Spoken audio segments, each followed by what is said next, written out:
My name's Kyle, and I was born here in Los Angeles, California, 1970. My mom is from, and dad are both from Kansas City. My dad's from Kansas City, Kansas, and my mom's from Kansas City, Missouri.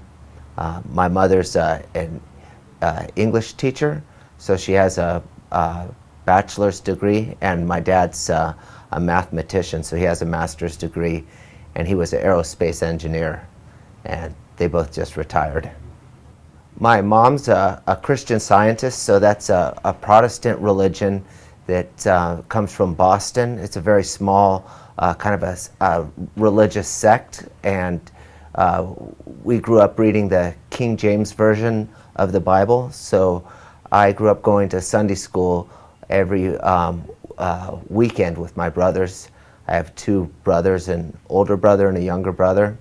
And my dad is an agnostic and a scientist, so he never went to church with us, so it was just my mom and my two brothers.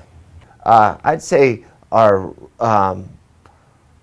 we weren't that religious. My mom's very religious, but I'd say my two brothers and I, we kind of rebelled against religion, and we just had a lot of questions that I don't think we found an answer to in the Bibles. We all liked some of the Bible stories.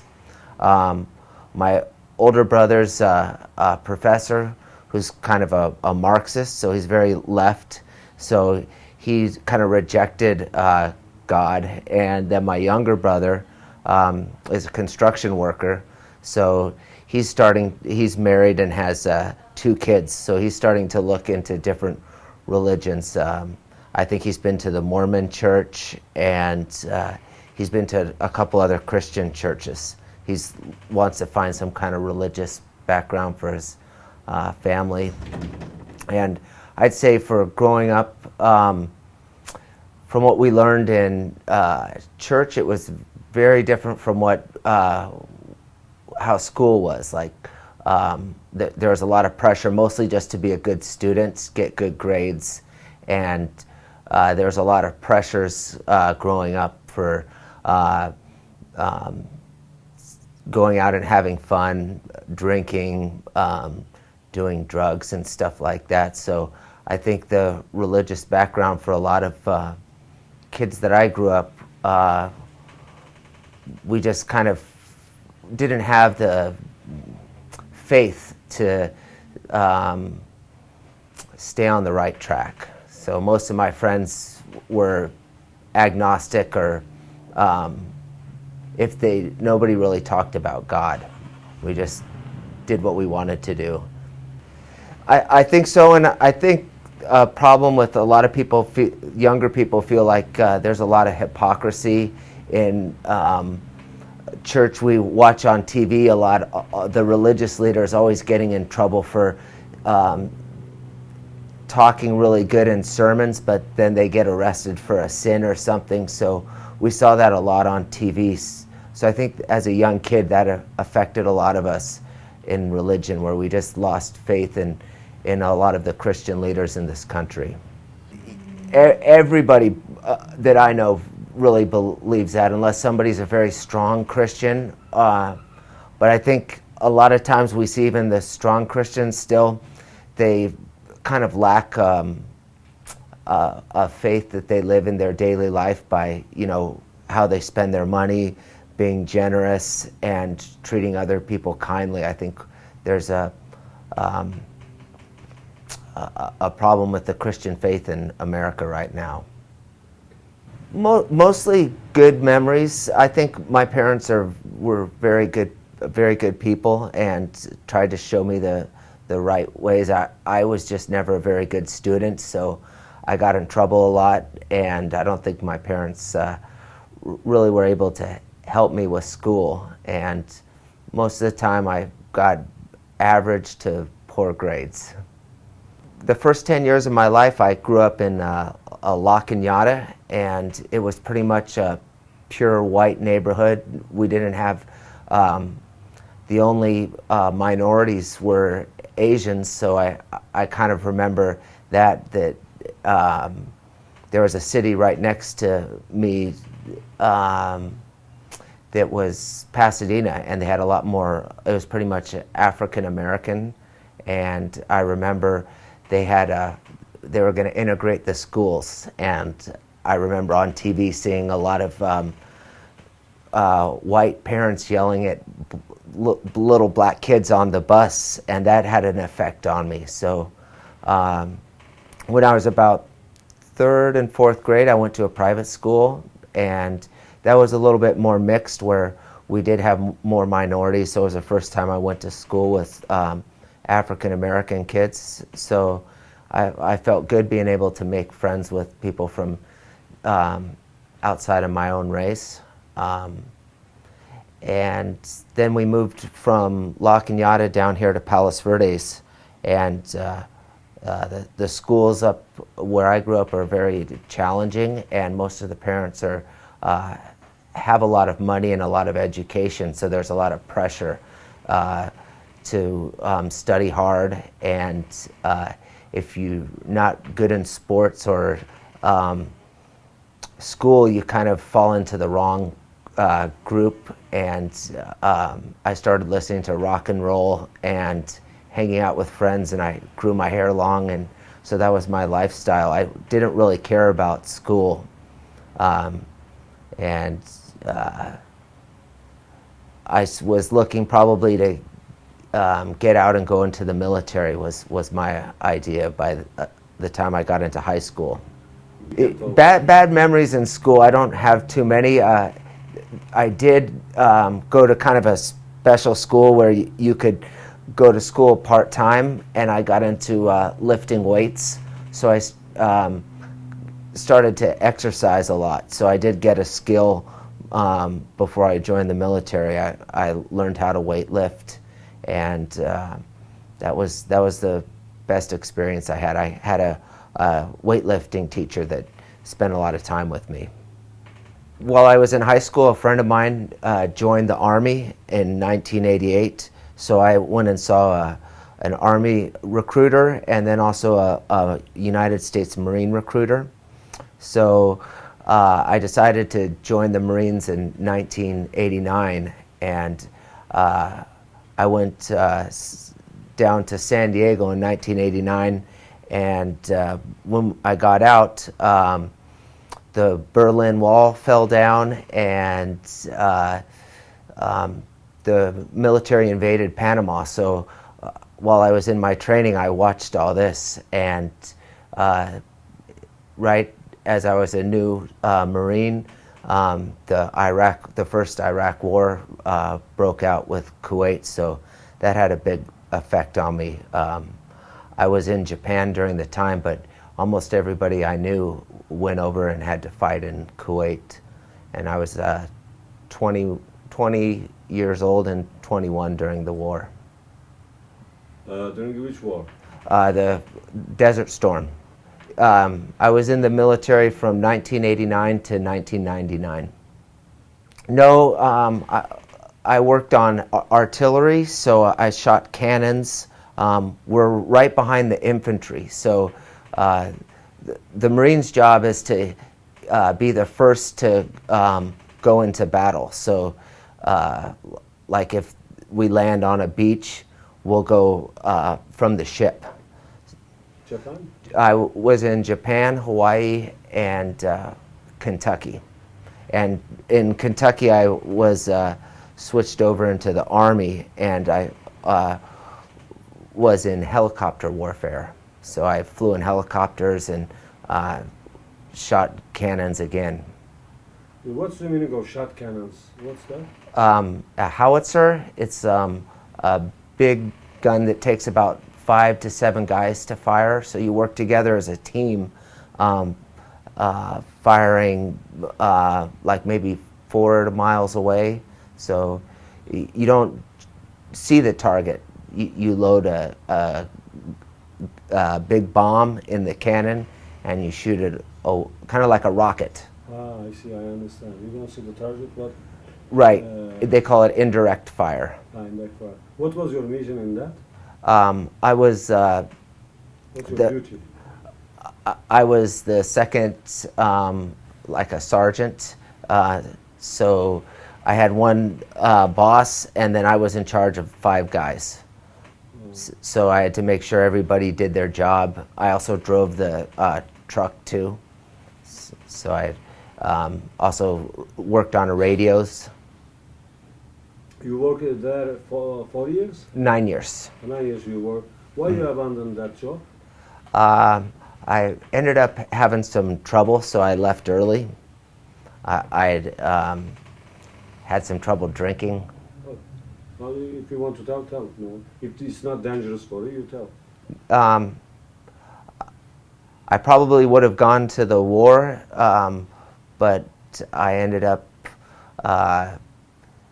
got in trouble drinking, and they sent me into a program, so I stopped drinking for most of the time into the military, and that was in 1990, and then I started back up in 1997, and I was under kind of a lot of stress with, I had been married a couple times, and I ended up going back to drinking, and I lost my career in the military. Got it. You said that you married a couple times? Yes. Why you don't tell those stories? Story, we need story. I think it's kind of common for a lot of guys in the military. They,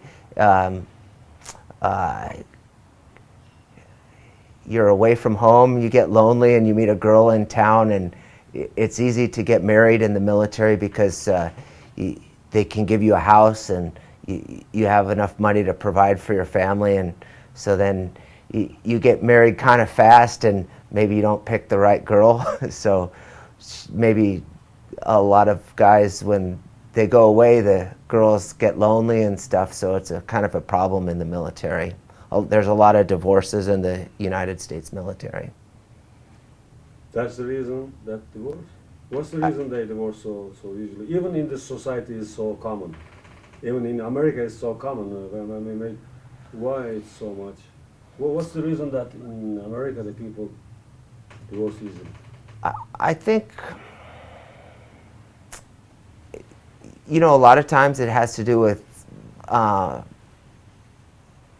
maybe you didn't get married for the right reasons at the beginning, and you didn't spend enough time getting to know your wife or your spouse to see if you had a lot in common or she had a good character.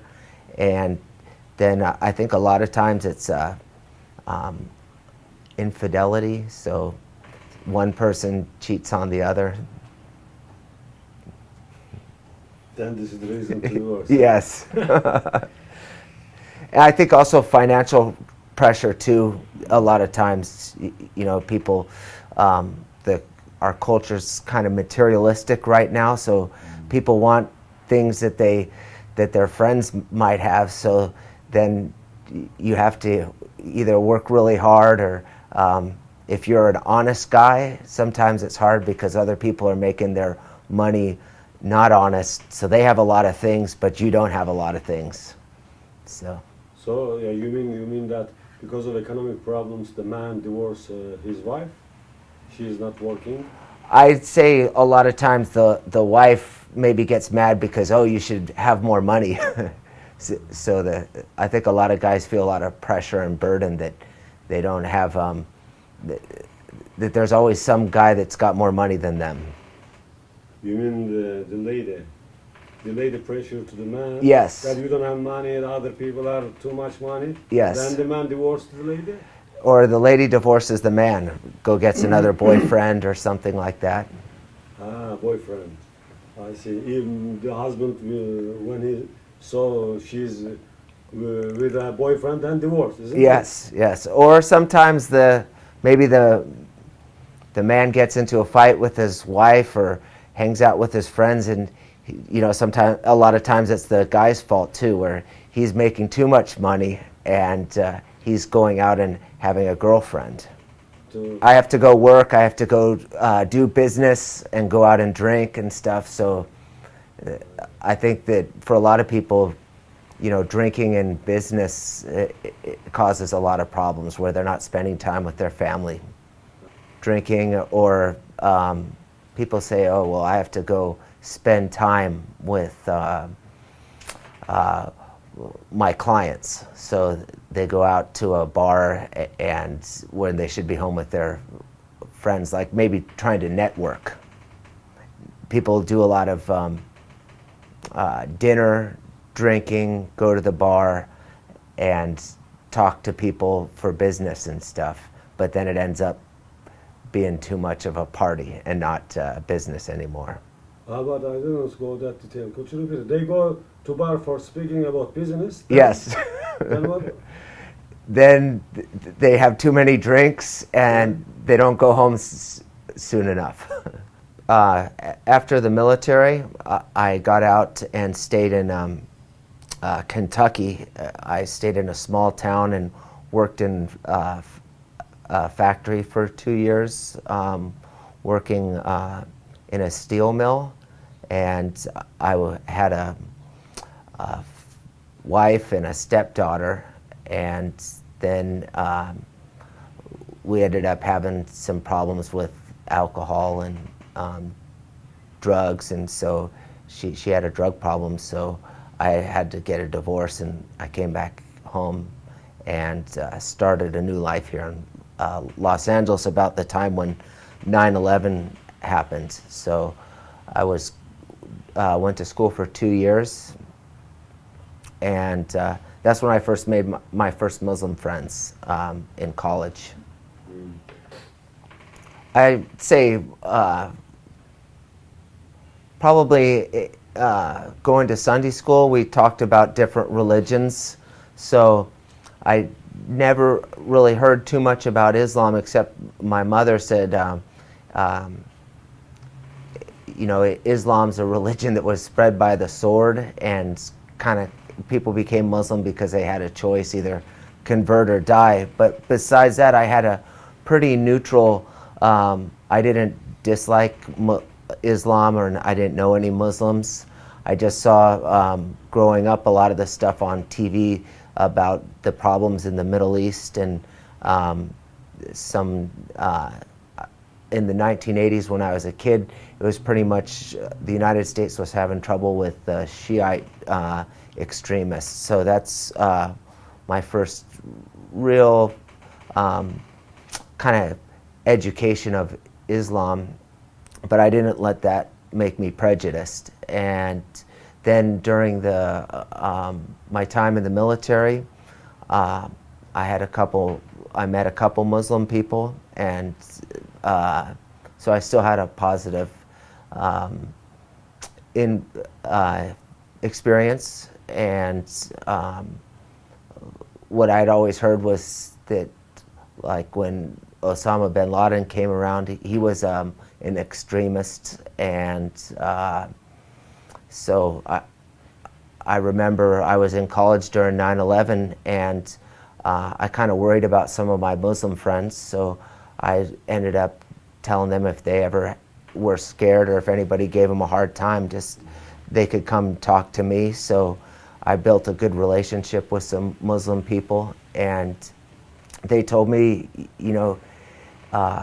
a lot of the problems in the United States is a bad, kind of the media distorts Islam. And this one guy from Saudi Arabia told me that in Saudi Arabia it's a crime to curse God and to curse Jesus Christ. And he said, I hear a lot of Christians use bad language towards their own God and towards Jesus. And I thought about that, and I didn't know that, even Jesus was a highly regarded prophet. So that was a really one of my first things where I started looking into Islam. I had bought a Quran and I read it a few times, and I'd say I've been baptized a couple times in different churches, so I looked around at different religions, but I had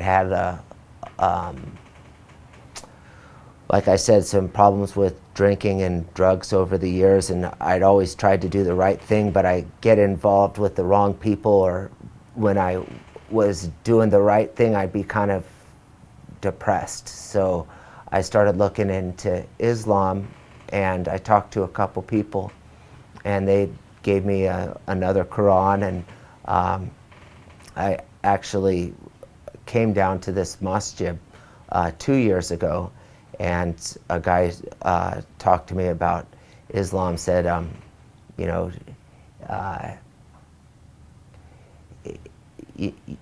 if I become a Muslim, I'll have a very strong faith. And I looked at my life and where I wanted to go, and Islam seemed to have a lot of the answers that I was looking for. Well, I was going to talk to my family, and first I talked to my girlfriend at the time, and she said she said she couldn't marry or go out with a Muslim, so I ended up converting without telling her. So I just felt like I had to, in my heart, I had to convert to Islam, or I was gonna go further down the wrong path. And I guess in my Christian life, we talk about like God talks to us. So it was like Allah was telling me, you know, this is a chance where, you know, I can repent for my life, and you know, if I convert, I can live a better life. And I didn't really know too much, but I just had that feeling that this is something that I have to do. And I came to the masjid and told one of my friends, I want to become a Muslim, and he said, well, do you know all the things, the 5 pillars? And he went over them again, and I said, yes, I know, I've read them, I need to do this now. So it was Juma, so I came in for the Juma, and it was a really good Juma, and it was like the guy who was leading the Juma was answering a lot of my questions. And so then after Juma, I ended up doing the Shahada. And in my mind, I was the only Caucasian European brother in there, so I felt like, are these people gonna like me and accept me? But like I said, I just felt like it was something I had to do. And afterwards, the whole, everybody came up and gave me a hug and made me feel very welcome, and I felt like a peace came onto my heart. And I'd say it's been challenging to try to learn Islam as a way of life, like trying to, where, you know, as a Christian, we would pray anywhere, we'd talk to God anyway, we'd read the Bible. Some days we might read one translation, or we might read another, but you know, everything's so specific. We do 5 prayers, and it's very different from the life that I'm used to living.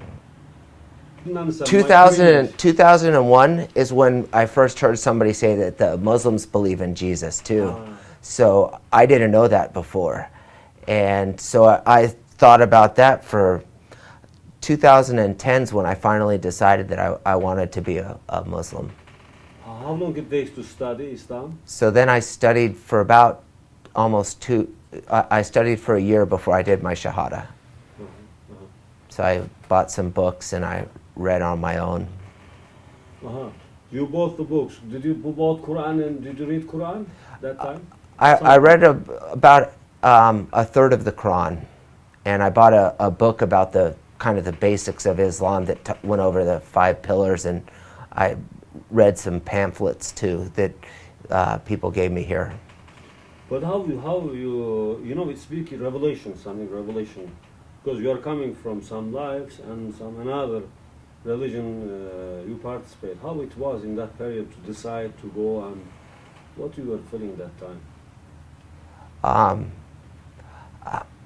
I'd say it was mostly some of the troubles that I was going through that forced me, and I looked at that my Christian faith didn't save me, and Islam made a lot more sense because I never believed in like the Catholics believe in the Trinity, and that didn't make any sense to me. And then the Christians, some of the Protestants believe that Jesus is God, and you have to accept Jesus Christ as your personal Savior, or you're going to hell. So that didn't make any sense to me. And I'd ask questions sometimes, and people seemed to get kind of like they didn't have a good answer for those things. And my mom always taught me that there's one God, and then Jesus Christ was she didn't say he was God or anything. She said he was a holy person. So Islam kind of made a little bit more sense to me, and I felt I had to do something because I was going down the wrong path. And there's a lot of appealing things about Islam. No drinking, the 10 Commandments, basically the same. Don't lie, don't cheat, don't steal. You're not living a material lifestyle. You're trying to think about what God wants you to do. And the Muslims that I knew were living a much more moral life than I met some very moral Christians, but I had tried it for myself and failed. So I saw a lot more appealing in Islam for me. Mm-hmm. So after becoming a Muslim, all your opinion about Muslims and Islam has changed, I think. 100%. I found that everybody's kind of different. A lot of Muslims explained it to me. You have a lot of people from different parts of the Muslim world, so they all have their culture, but everybody, the main thing is the Quran and the Sunnah, and that's what kind of unites the Muslims. But most of the brothers that I've met are very kind and helpful, and that's been, because as they say, I'm a baby, I don't know anything, so I'm very dependent on people teaching me the right way. And I've pretty much stuck with just trying to learn the Al-Fatiha and learning a little bit about the Quran.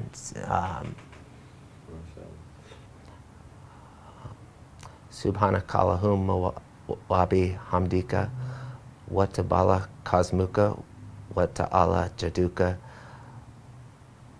bilahi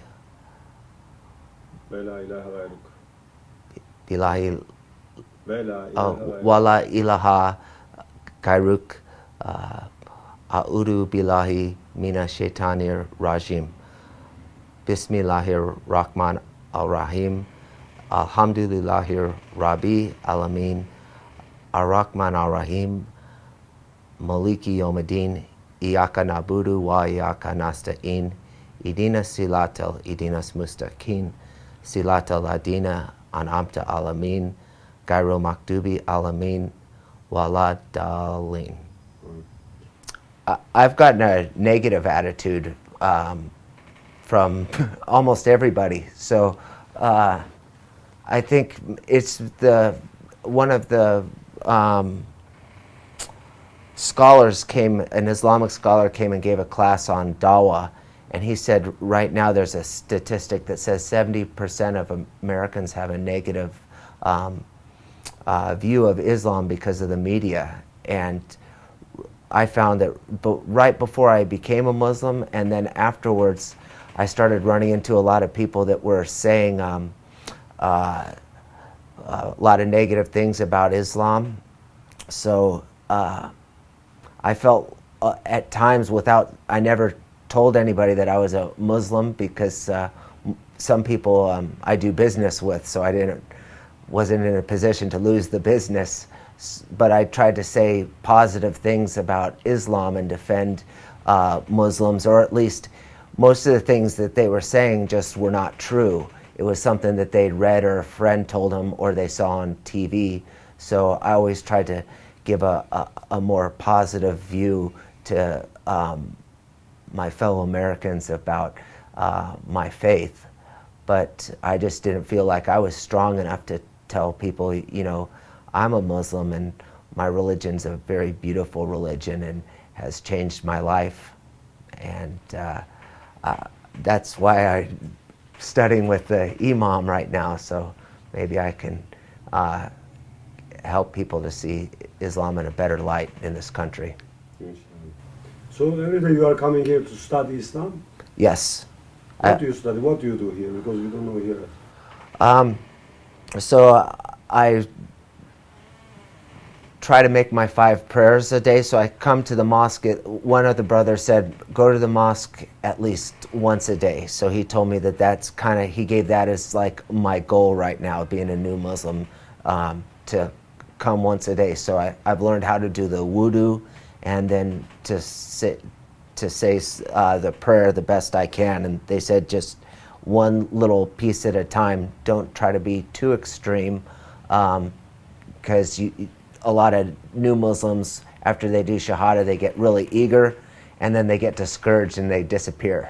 So I've just been trying to make this part of my life and make good relationships with some of the other brothers. When I got out of the military, I was trying to figure out what I was going to do with my life. I had been divorced twice and didn't really want to sit behind a desk. And one of my best skills in the military was exercise. I had won some awards. So the exercise business was growing here in Los Angeles. So I got a job at one of the local gyms, and I always liked helping people. So the business in the gyms has a lot of haram in it, where you try to give people the highest price and then negotiate down. And I didn't like that. I like just, here, I'm going to give you this for this price. So I ended up going out and doing my own business. So I go to people's house, and most of the people I work with are probably 40 to 60 years old, professionals, and they don't know anything about exercise. So I have to teach them how to eat better and how to exercise correctly. The martial arts, did you teaching them? Some people I do teach martial arts. I've studied martial arts for about 10 years, and a lot of different exercise styles. Excuse me, I didn't understand. You said that 10 years you study martial arts. Yes. What did you study? You didn't? I've studied Korean Hapkido. I have a black belt in Hapkido, and I've studied Brazilian Jiu-Jitsu. That's more of like a wrestling, grappling martial art. And I've also studied Filipino martial arts, sticks and knives. So you are very experienced for the martial arts. You said that 10 years you study. Where in LA? LA is probably one of the best places to learn martial arts in the world. There's a few of the guys, masters, studied with Bruce Lee, and then some of the best Brazilian martial artists are here in Los Angeles, the Gracie brothers. And I think because of the movies too, Hollywood, a lot of martial arts schools are almost on every street corner. No, but I asked that where did you learn? In those people? Yes, here in Los Angeles. Who was your master? Your master is the master of Bruce Lee? No. One of my masters trained with Bruce Lee. His name's Danny Inosanto. He's kind of a famous guy. He does a seminar once a year, and people come from all around the world to train with him for 4 days. Then there's another master that I studied with. He's a Korean master named Master Kwan. His partner was in some movies. And then the Machado brothers, I've studied with them, and they trained Chuck Norris, who's kind of a famous martial artist. He had a TV show, Texas Ranger. Your masters were something famous. I mean, important people. So yeah, some of them have. Most people, probably some people in Turkey, would know some of the names that are, if they're into martial arts. Yeah, well, we know only usually look for Bruce Lee. Right. Chuck Norris also is some of the movies he's making some martial arts. I don't know with the style. What's his style? He did Tong Sudo, which is a Korean form of karate, and then he started learning Brazilian Jiu-Jitsu. So Chuck Norris has a really good kicking martial art, but he also studied grappling too. Your master was his teacher, or? Yes, the Brazilian brothers, they call them the Machado brothers. They trained Chuck Norris and were on one of his TV shows. Also you learned from this man, huh? Yes. So you said red belt from one of them, or? Yeah, I Excuse me, not red, black belt? black belt. 3 of them you have black belt, or no? I have 1 black belt and a purple belt in Brazilian Jiu-Jitsu. So black belts in Korean Hapkido. And nowadays it's very kind of, it sounds like, oh wow, that's a lot, but there's mixed martial arts is very common. So people like to cross-train and learn weapons. They like to learn kicking and punching, and also like grappling and judo style. And when you make your worship, what do you feel? What's the meaning of those things for you, spiritually? I think most important is a discipline, like trying to change my life and get onto a regular routine, so I can know what the path God wants me on. And when I do my salat, I feel like I'm doing the right thing. Right now, it's just, I'm concentrating mostly on trying to say the words correctly, because coming from a Christian background, we have so many different Christianities and different ways to pray that it makes a lot of sense to me to pray one way using Arabic and trying to master your 5 prayers a day. I'm a big believer that that's the right way, and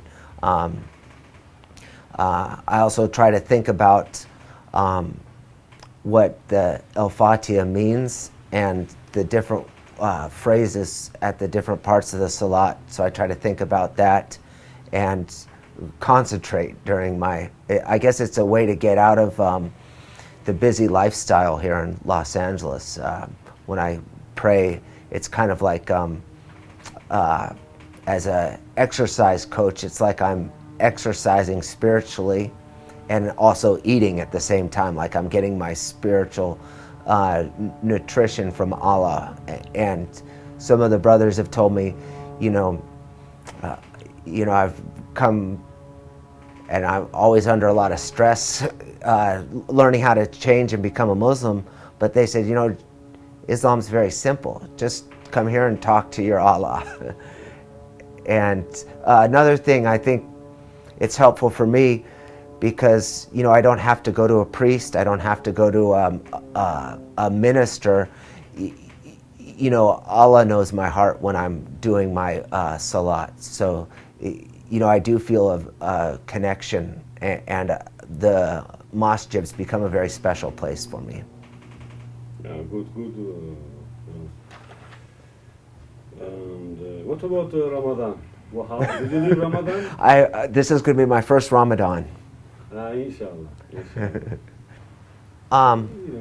Well, being former Protestant, it makes a lot of sense because Islam's a great religion for kind of bringing everybody together because Muhammad's the last prophet. So I think Islam could unite a lot of people, and like it's the religion of peace. So that appeals to me, that you know, I believe it's the religion that has the ability to give people what they're really looking for in life, not material things, because people have all this money and they're not happy. And then on the other hand, you know, if you're a selfish person, you're not very nice. So if you have a lot of stuff, you could give it to somebody else and you'll feel better. So I think that a lot of things about life, Islam has the answer. And you know, giving to the poor is, I think, one of the most beautiful things. I talked to an imam, and he said, you know, there's really no extremism in Islam. You know, we go out every Friday and we feed non-Muslims, even though they're not Muslims. We give give food to the homeless people, and whether they're Muslims or not, because they're human beings. And you know, in my growing up, we always just kind of focused on taking care of our little group and not just somebody because they're a human being. Yeah. So can you compare the both cultures, West and East culture? You know, my first experience with people from the East is pretty much Asians, like Chinese and Koreans. And I'd say, in my impression, I notice a lot of similarities from Middle Eastern, South Asian, and East Asian people, where they have more of like a discipline and kind of a community-based culture, and a respect for elders, where, especially in America, we have more of an individual culture. And I'd say, you know, my impression is, I think in America we don't know enough about other cultures, and sometimes, like if we go to a country, we're just so used to being Americans, we might not show a lot of respect to people, and then we love our freedom so much we want to tell everybody about freedom, and sometimes there's a lot of bad things about freedom, but I'd say I think a lot of people in the East don't always see the good thing about Americans. Maybe they just see like all of our negative stuff about, you know, our materialistic culture, and they don't see, you know, I think Americans are really kind people, and you know, we have a kind of a culture because we had to come across the United States, so you know, most people kind of believed you had to do everything by yourself. How about the spreading of Islam? Which kind of ways do you advise to the Muslims to spread Islam to? Some of the ways that I think have been the internet is really helping a lot, because it's kind of a non-threatening way where you can get the information without, especially here in America, we've felt like we've been preached to so much, and what we've been told isn't the we end up seeing what people say is not really their actions. So I think the internet would be really helpful because you can read the information, you can go to an Islamic website or Facebook, and you can hear the exact opposite than what you'll see on the TV news. So I think the internet's helpful. Also, maybe the Muslims could reach out more to, mostly in America, get to know more Americans. There's a lot of opportunity with especially the financial problems. People are questioning the material lifestyle, and there's a big opportunity to give people some faith. And there's a lot of problems that Islam could help out by. A lot of Americans have problems with eating too much food, drinking, not being happy, divorce. So, if somebody could come up with a good way to show a solution without feeling like the person's being judged, I think that's a great way to spread Islam. Spreading it as an answer to problems. What's the way? Yeah, internet is one way. I don't know what. Well, brother said that how he was telling me how Islam got spread to Indonesia was the people were so impressed by the way that Muslims did business. They weren't cheated, and they were treated very kindly by the Muslims, and they were consistent. They were always, so it wasn't what they said, but it was the interaction and the kindness and the fairness in the way the Muslims did business, and the way they lived their life was appealing. So I think that's one way. And maybe, with some of the new converts in America, maybe teaming up with, a very knowledgeable person in Islam, and going out and talking to people, sharing the faith. But probably the most important is like doing the fair business and being honest. And when I was thinking about converting, it was like I kind of had a feeling that Islam would spread in this country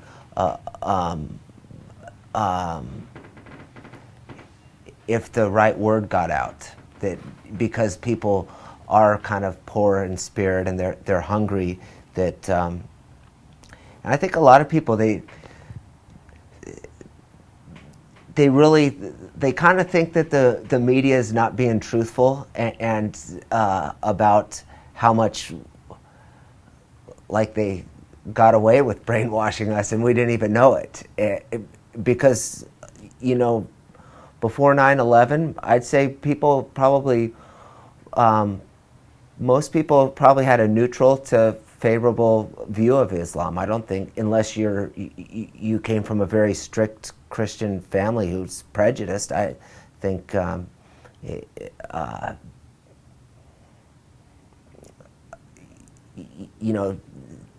some way that the media is kind of working against themselves. I think more people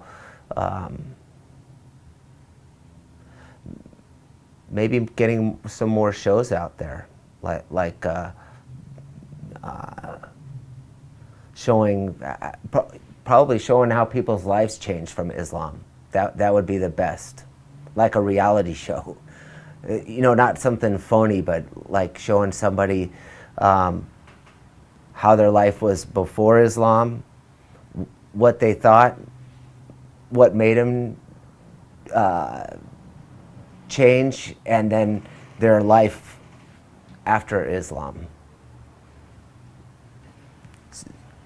I'd just like to thank them for being the people that have kind of kept hold of the light for us here in America. So if it wasn't for all the people keeping the hold of their faith through the challenges, we wouldn't have the opportunity to become Muslims here in America. So I'd just like to inspire all the brothers and sisters in Turkey to think about us here in America and pray for us. And I hope that we can find more ways to communicate and to grow stronger together.